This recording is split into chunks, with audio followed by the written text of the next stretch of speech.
11 del verso 1 al 6. Leemos bajo la bendición del Padre, del Hijo y del Espíritu Santo. Estaba entonces enfermo uno llamado Lázaro de Betania, la aldea de María y de Marta su hermana. María, cuyo hermano Lázaro estaba enfermo, fue la que ungió al Señor con perfume y le enjugó los pies con sus cabellos. Enviaron pues las hermanas para decir a Jesús: Señor, he aquí el que amas está enfermo. Oyendo Jesús dijo: esta enfermedad no es para muerte, sino para la gloria de Dios, para que el Hijo de Dios sea glorificado por ella. Amén. Y amaba Jesús a Marta y su hermana y a Lázaro. Cuando oyó pues que estaba enfermo, se quedó 2 días más en el lugar donde estaba. Ahora vamos al verso 14. Entonces Jesús dijo claramente: Lázaro ha muerto, y me alegro por vosotros de no haber estado allí, para que creáis, mas vamos a él. Amén. Vamos a elevar una palabra de oración para que sea Él quien hable en esta mañana. Amén. Padre de la gloria, una vez más te agradecemos, Señor, por estar en este lugar. Te damos la bienvenida, Espíritu de Dios, para que seas tú quien abras el entendimiento de cada uno de mis hermanos, Padre Santo, y que cada uno de ellos pueda atesorar estas palabras en su corazón y ponerlas en práctica, Señor. Te damos gracias porque cada situación que tú permites que atravesemos no es para muerte, Padre, sino para ver tu gloria manifestarse a favor de cada uno de nosotros. Te pedimos que tú traigas entendimiento, quita toda duda, toda confusión, despeja los aires ahora sobre este lugar.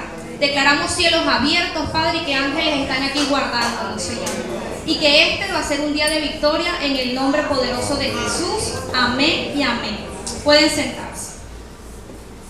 El propósito de esta segunda parte de la serenidad es que nosotros como cristianos o como creyentes podamos internalizar, podamos estar persuadidos de que Dios siempre está presto para brindarnos una ayuda y una solución en las diferentes situaciones difíciles que tenemos que enfrentar. Dios no está ajeno, ni Él se desentiende de nosotros ante las circunstancias, sino que siempre está ahí con su mano extendida, esperando que nosotros acudamos a Él para darnos esa solución. La vez pasada hablamos un poco acerca de cómo Pablo atravesó una serie de cosas y cómo el enemigo usa esas situaciones para hacernos naufragar. Pero en esta oportunidad vamos a hablar qué es la crisis, qué es la serenidad y cómo superar eso. Crisis, uno cuando piensa en crisis, ¿qué palabras se vienen a la mente? Desastre, algo catastrófico, una tragedia. Pero lo menos que uno puede llegar a pensar es que el significado en latín de crisis es nuevas oportunidades. Entonces vamos a empezar a ver que la crisis no son desastres, no son cosas catastróficas, sino situaciones que nos van a brindar una nueva oportunidad. Por lo menos cuando una enfermedad llega a una aldea o a una nación, eso causa devastación, causa muerte, es una crisis. Y que lleva a los científicos y a los médicos a crear una cura para eso. Entonces les dio una nueva oportunidad para tener un tratamiento. Siempre una situación de crisis económica en una nación va a ayudar a que hayan ellos estrategias para poder solventarlo. Entonces cuando nuestra perspectiva ante una crisis cambie de que no es para devastarnos, sino para brindarnos una nueva oportunidad, entonces vamos a poder superarlos en victoria. Y siempre la crisis va a ser el preámbulo o lo que antecede a las victorias. Siempre el Señor va a permitir una crisis antes de una victoria. En contraste, ¿qué es la serenidad? Dice que es el valor de mantener la calma en medio de las dificultades. Es muy fácil decirlo en teoría, pero cuando uno está bajo la situación crítica, a veces es un poquito complicado mantener la serenidad, pero sí se puede. Y el segundo concepto que más me gusta es tener calma interior en un mundo de ruido. A veces nuestro mundo puede estar bastante desastroso, pero mientras tanto uno tenga su paz interior, el mundo se puede caer, pero uno se mantiene en pie.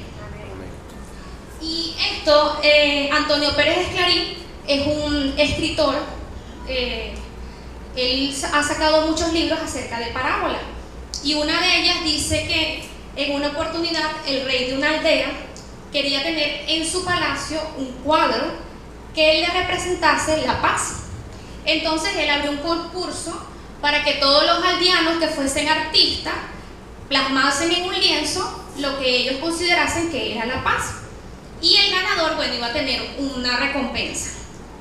Abrieron ese concurso y de todas las personas que asistieron solo seleccionaron 2 cuadros para que entonces el rey decidiese cuál de los 2 iba a ser el ganador. Uno de ellos era un río bastante apacible con montañas bien bonitas que solamente con verlo inspiraba paz. El otro, en contraste, era un bosque bastante tormentoso con lluvias, con relámpagos y todos los árboles estaban siendo abatidos por el viento.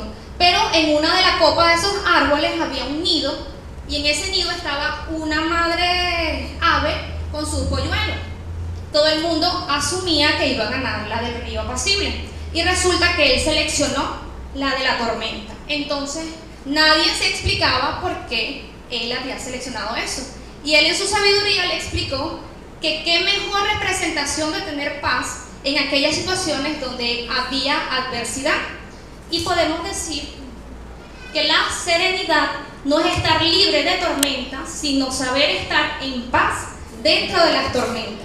Entonces ahí con su sabiduría, él pudo enseñarle a su pueblo de que uno no estaba sereno, era cuando su mundo era perfecto, sino cuando uno aprendía a tener paz en medio de esa situación. Ahora vamos a ver una serie de características que nos van a describir qué es serenidad. Dice la primera, nos hace mantener en un estado de ánimo apacible. Apacible es una persona que no se turba, una persona que es tranquila. Nos hace estar sosegado, es decir, en un estado de reposo, aún en las circunstancias más adversas. Nos ayuda a no exaltarnos o deprimirnos. El ser humano se va a los extremos, o es muy volátil, es una persona muy colérica, o se deprime cuando tratamos de buscar soluciones, y ambos extremos entonces nos bloquean. Generalmente una persona cuando entra en un estado depresivo tiende a bloquearse y así tenga la solución en su nariz, jamás lo va a ver por ese mismo estado de depresión. También nos permite mantener la cabalidad, que es ese punto de equilibrio para no caer en la desesperación. Es un hilo muy pequeño entre la desesperación y la cabalidad, pero que marca bastante la diferencia. Serenidad, uno siempre se imagina que una persona serena es una persona light que no tiene problemas. Todos tenemos problemas. La diferencia es la forma como nosotros afrontamos esos problemas. Porque generalmente como humanos actuamos bajo nuestras emociones. Tendemos a ser muy emocionalistas. O nos vamos al extremo de ser muy agresivos o nos vamos al extremo de ser a tender a estados depresivos. Entonces, nosotros debemos aprender a controlarnos y estar en serenidad. Sería bueno preguntarnos entonces, ¿por qué Dios permite la crisis en nuestras vidas? Siempre nosotros nos preguntamos eso. Y bueno, yo como siempre peleaba con Dios por todo, ya he aprendido a no hacerlo tanto. Hay 3 razones que podríamos describir, hay muchas, pero hoy les voy a mencionar 3 de ellas. Una es que Dios por medio de las crisis, Él es nuestro alfarero y nosotros somos sus barros. Y por medio de las crisis, Él moldea en nosotros su carácter. Él tiene el poder para poder quitar una crisis. Él es todopoderoso, lo puede hacer en un instante. Pero si hace eso, no se cumple su objetivo, que es formarte a ti. Entonces, una vez que uno entienda que la crisis es para formarte y que ya esa situación de tormenta, así que hay un ruido en tu exterior y ya no afecte tu interior, ya el Señor ve que el propósito de Él se cumplió en ti. Cuando a ti eso ya no te haga ningún tipo de malestar, entonces es ahí cuando Él transforma la crisis, porque su objetivo principal, que era transformarte a ti, ya se cumplió. Entonces ahí Él se manifiesta cambiando las circunstancias. Lo segundo es que nosotros siempre tendemos a tener muchos miedos como ser humano. Tenemos cosas que con solo pensar nos sentimos que nos paralizan. Y muchas de esas situaciones el Señor nos confronta, no porque Él sea malo, sino que Él quiere demostrarte que tú sí eres capaz de afrontar y superar aquellas cosas a las cuales tú les temías. Y ejemplo de eso es cuando yo era niña, una de las cosas que siempre a mí me aterraba y me paralizaba era la muerte de un familiar. Yo siempre le oraba a Dios que mi familia fuese salva, pero que ninguno se muriera. Y claro, eso a mí me angustiaba mucho. Y cuando ya fui adulta, mi abuela, que ella venía para la congregación, falleció. Y esa cosa que a la cual yo le temía tanto, la tuve que experimentar. Pero no porque Dios fuese malo, sino que cómo nosotros podemos conocer que Dios es nuestro consolador si nunca padecemos una situación de pérdida. O cómo sabemos que Él es nuestro pastor si nunca tenemos una situación económica fuerte. Entonces, las crisis también nos permiten ver y en carne propia los atributos del Señor. Entonces, en ese momento, le doy gloria a Dios porque Él se manifestó de una manera que yo nunca había pensado de que uno podía superar la muerte de un familiar. No fue que no nos doliese, porque sí nos dolió, pero esa paz que describe en Filipenses 4:7, que sobrepasa todo entendimiento, realmente lo pudimos experimentar. Y yo nunca llegué a pensar que en un velorio podía sentirse la presencia del Señor, y sí se siente. En cada oración, cada vez que estábamos en la clínica, que los hermanos y nuestros amigos nos ayudaron, siempre estaba el Señor ahí. Y años después entendí que en la Biblia sale que apreciada es a los ojos del Señor la muerte de sus santos. Entonces, aquello a lo cual me aterraba, yo dije, no, mira, sí lo superamos en el nombre del Señor. Y cuando uno ya supera aquello que uno le teme, ya uno se vuelve como, no duro, sino que ya no le das al enemigo esa posibilidad de que te destruya, porque él siempre va a buscar tu punto débil, tu punto de quiebre. Y muchas de esas situaciones de crisis te permiten fortalecerte para que tú no seas tan vulnerable a los ataques del enemigo. Y la tercera es para mostrar la sobrenaturalidad de Dios, que es lo que vamos a estar hablando en esta mañana. En los momentos de desespero, como les dije, es cuando la serenidad divina se pone en manifiesto por medio de la paz. En contraste, nosotros podemos ver cómo nosotros actuamos ante las crisis y cómo actuó Jesús cuando vino a la tierra. Jesús no solamente vino a ser el Cordero que iba a morir por nuestros pecados, sino también vino para ser un modelo de cómo nosotros como seres humanos debemos de comportarnos. Y en la Biblia muestra muchos ejemplos de cómo Jesús mantuvo su serenidad en momentos de crisis. Hay muchos, pero hoy quiero hablarles acerca de Lázaro y de la hija de Jairo. Lázaro no era una persona común y corriente. La palabra que leímos decía que eran sus amigos y que él le amaba. Significa que para el Señor eran unas personas de gran estima, pero aún así ellos tuvieron que pasar una crisis y tuvieron que esperar. Pero esa espera fue para poder ver a Jesús hacer algo que nunca antes había hecho. Jesús, dice la palabra, que conscientemente se quedó 2 días. Él sabía que él estaba enfermo, pero él dice ahí, nos vamos a quedar 2 días más. ¿Lo hizo por maldad? No. Incluso en el verso 15 dice, y me alegro por vosotros de no haber estado allí. O sea, aparte que él se queda 2 días, él se alegra de que Lázaro se haya muerto. Desde la perspectiva humana, eso es algo ilógico. Y te confronta porque se dice, mira, tú me amas y me dices que yo soy tu amigo, y sabiendo que estoy en esta situación, tú te vas a demorar y aparte vas a tener el descaro de decir que te alegra. Lo que pasa es que él ve las cosas desde otra perspectiva que nosotros no vemos. Él entiende, en ese momento, él quería enseñarles aún más favor de lo que le había enseñado a otras personas. Ellos, por supuesto, que en su humanidad no comprendía eso, pero el Señor en su soberanía sí sabía lo que estaba haciendo. Los discípulos hasta el momento habían visto paralíticos caminar, habían visto endemoniados ser libres, pero no habían presenciado la resurrección de una persona. Y eso era el escenario que Dios estaba creando para manifestarlo. La enfermedad de Lázaro en sus hermanas provocó la reacción que ocurre en cualquier ser humano: angustia, lloro, desesperación. Sin embargo, vemos que Jesús les permite ver otro enfoque al momento de crisis y les dice que esta enfermedad no es para muerte, sino para la gloria de Dios y para que el Hijo de Dios sea glorificado por medio de ella. Así que esta frase, grábese. Y cada vez que usted tiene un momento de crisis, usted recuerde, esto no es para muerte, esto es para que Dios sea glorificado por medio de ella. Amén. ¿Qué es lo que pasa a nosotros? Que como tenemos una mente muy limitada, nosotros nos angustiamos y eso nos impide ver el propósito de Dios en medio de cada circunstancia. ¿Qué pasaba? Que Jesús sí entendía ese propósito y él veía más allá de la muerte y de la enfermedad, porque él sabía que por medio de esa situación, incluso él se demoró más de 3 días, porque médicamente creo que al tercer día uno puede volver a la vida.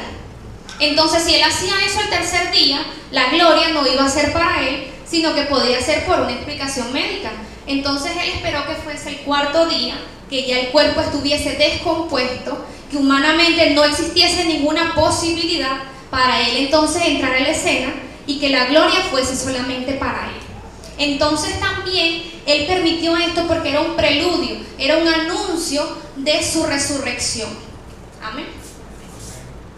Así que él no se refería a la muerte física que tanto atormentaba a sus hermanas, sino que él estaba dando una enseñanza no solamente a ellos, sino a nosotros hoy en día, que en Jesús la muerte o cualquier circunstancia es transitoria. Lo que pasa es que uno se agobia, porque uno piensa, no, es que ya uno se resigna. Yo muchas veces me he resignado ante situaciones, pero el Señor me enseñó que así como tiene un inicio, eso también tiene un final, y que todo es transitorio y nada es permanente, y que a la final siempre va a ser para que el Señor se glorifique. Entonces usted también entienda eso. Cuando esté pasando en su momento de crisis, sepa que en algún momento, tarde o temprano, eso va a terminar. Amén.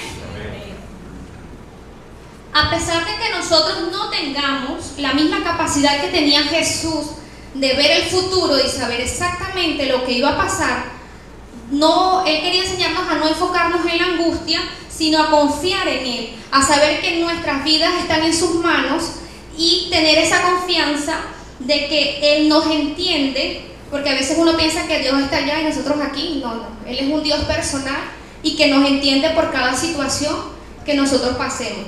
Muchas veces yo le hice muchas pataletas a Dios y Dios es tan sabio y tan paciente que Él, en vez de regañarme, siempre me trata con mucho cariño. Y muchos hermanos me dicen, mira, ves que Dios te tiene consentida, pero es que yo no sé si a lo mejor es esa sinceridad cuando uno le expresa las cosas que a Él le gustan. ¿Ves? Entonces, a pesar de que a veces uno monte berrinches de muchacho malcriado, pero el Señor, dentro de esa situación, Él nos entiende. Él en esta parte del texto dice que Él lloró, Él sabía lo que estaba haciendo. Pero ¿qué pasaba? ¿Por qué Él lloró? Porque se conmovió a ver a las hermanas de Lázaro llorar, porque Él las amaba y Él entendía que en su humanidad aún no podían ver la gloria que se iba a manifestar y que iban a estar felices, pero Él se compadeció de ella. Entonces, cuando nosotros pasamos por situaciones difíciles, no sienta que Dios está bravo con usted o que le está rechazando, sino tenga paz de que Él le comprende.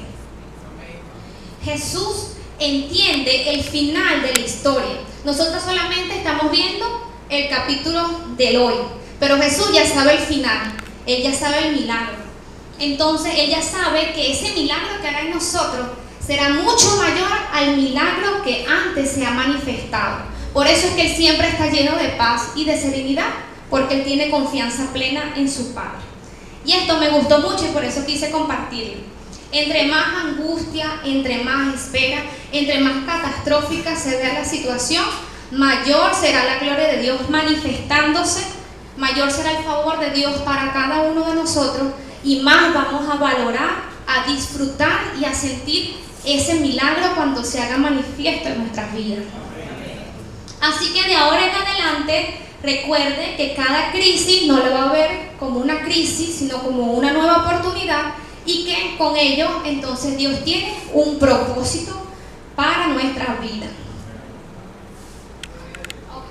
Esto ya se lo dije, que tenemos que estar, que el Señor siempre nos comprende. Yo sé que dicen que los cristianos somos locos porque reímos cuando tenemos que llorar y lloramos cuando tenemos que reír, pero eso forma parte de la sobrenaturalidad de Dios. Y Él dice que nosotros tenemos que gozarnos en medio de las dificultades, porque el gozo de Él es nuestra fortaleza. Entonces aférrese a las promesas de Él, a pesar de que las circunstancias te digan que todo es contrario. Recuerde que nuestro Dios, Él siempre tiene el control de todas las cosas. La respuesta de Jesús a Marta y la manera en que les enseñó nos deja dos propósitos o dos principios que sería bueno ponerlos en práctica ante circunstancias difíciles. Uno es la necesidad de creer y dos es la necesidad de orar. Dice que la necesidad de creer, Jesús le dijo que si ella creía, iba a ver la gloria de Dios. Entonces, Él no solamente, ella dice, cuando usted lea el capítulo en su casa, dice que ella sí, ya sabía que Él iba a resucitar en el día que Él viniera y toda la cosa, pero Él estaba diciendo, no, Él va a resucitar.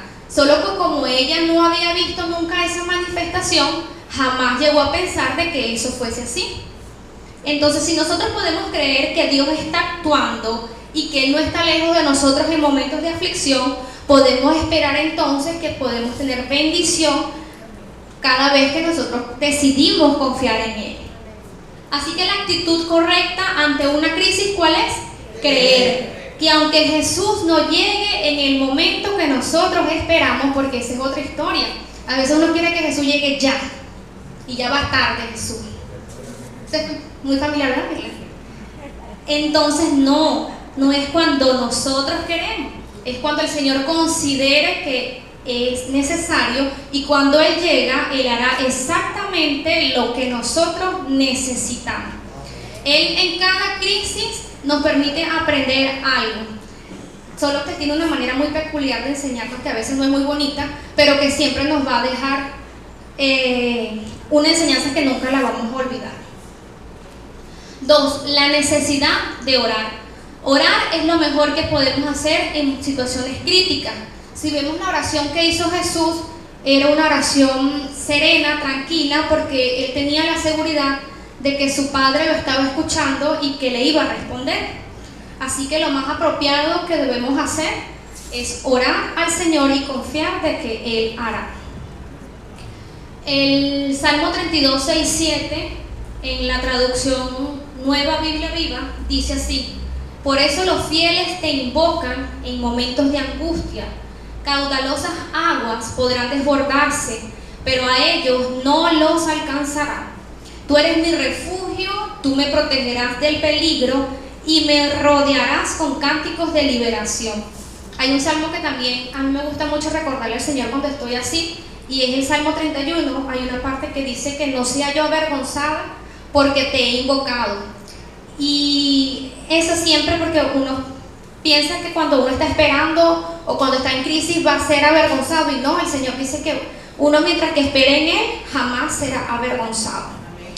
Otra cosa que se me pasó decir con respecto a María y a Marta, es que nosotros tenemos una actitud cuando todo va bien, pero cuando estamos bajo presión tenemos una actitud totalmente diferente.